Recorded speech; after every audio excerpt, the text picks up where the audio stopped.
Can you believe it? Purim is over and the panic for Pesach has started, but don't panic. Don't panic.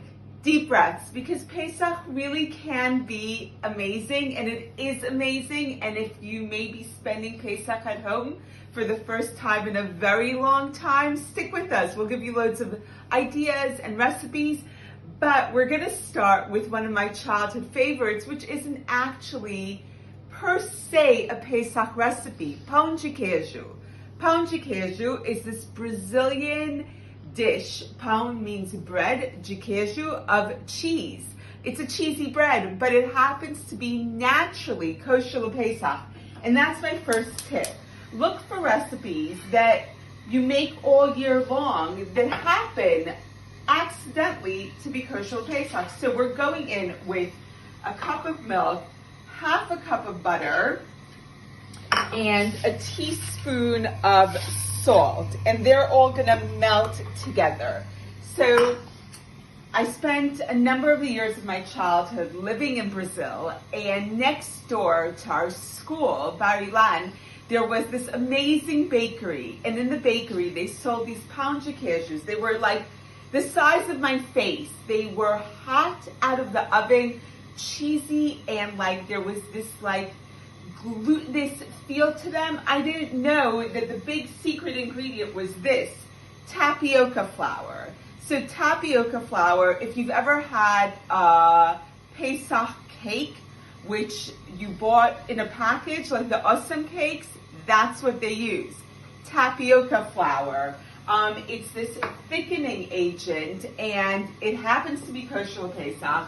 It happens to be gluten-free, and it's the binding agent for our pão de queijo. So not your typical Pesach recipe, but serve this for breakfast. I find breakfast is challenging on Pesach because we're really used to having toast, but I love matzah, and I come up with like weird and wacky ideas of what you could put on matzah, but my favorite by far is matzah with butter. All right, so just have a look. My butter and milk are melting together, which is what I want. And as soon as it melts together, we're gonna add the rest of our ingredients, almost the rest of them, which is tapioca flour, Parmesan cheese, and eggs. And this is something people seem to forget. There's a lot of dairy products that are kosher Pesach. Amazing. There's this massive variety of cheeses which are kosher Pesach. I don't know why we think meat when we think Pesach, because I guess why is because we're thinking about the Seder and not the rest of Pesach. So some thoughts beyond the Seder: buy milk, buy cheese. If you are vegan, Pesach comes a challenge. If you happen to be vegan and not eat kitniot.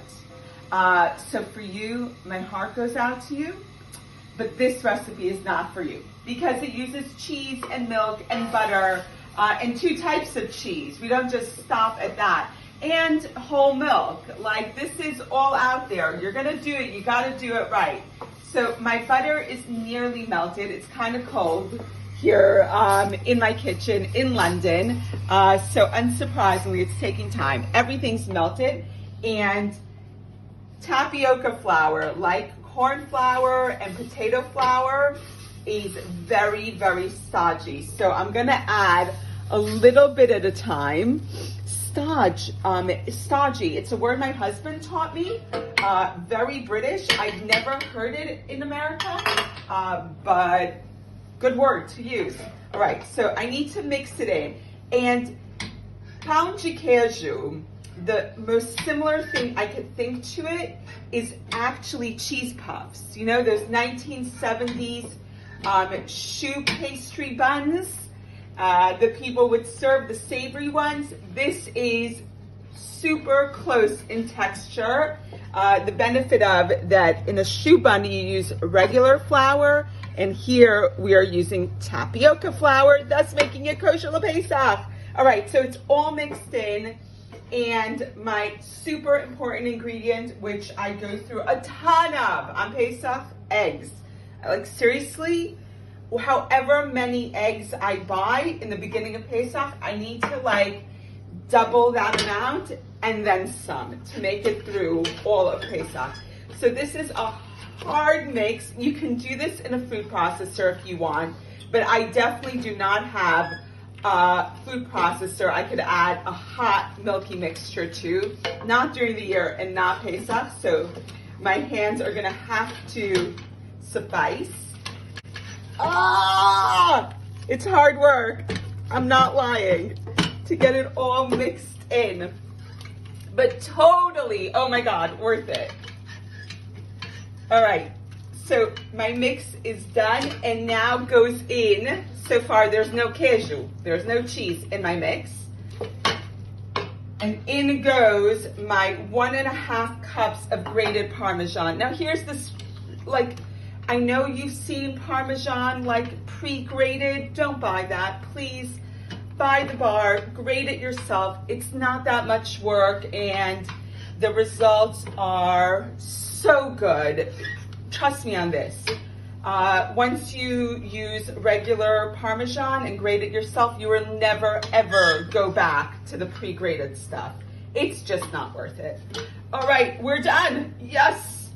Oh my goodness, that was hard work. Okay, and into my very, very well sprayed muffin tins, I'm going to do a spoonful of my mix. And I'm gonna make a little bit of a well, stick 1 cube, yay, of mature cheddar in there and cover it up.